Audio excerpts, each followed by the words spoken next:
Hello, welcome to Dancing Kitchen. Today I am sharing a simple yet delicious recipe using just cauliflower. It's perfect for those busy days when you want something quick, healthy and super easy to prepare. First, we remove the leaves from the cauliflower. Simply cut the cauliflower into pieces. You can go for larger or smaller chunks depending on your preference.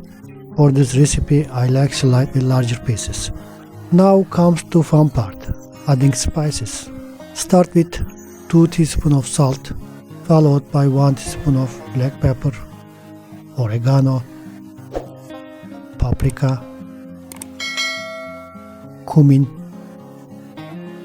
cajun, dried mint.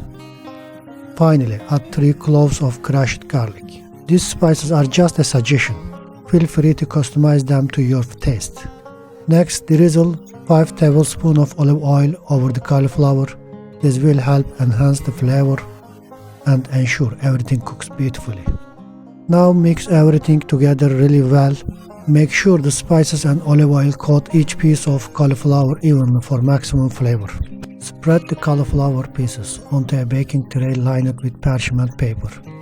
Then bake them in a preheated oven at 200 Celsius for 40 minutes. And here it is, perfectly roasted cauliflower. Let's give it a taste. Absolutely delicious. You can serve this with yogurt, mayonnaise or your favorite dipping sauce. Thank you so much for watching. See you next time on Dancing Kitchen.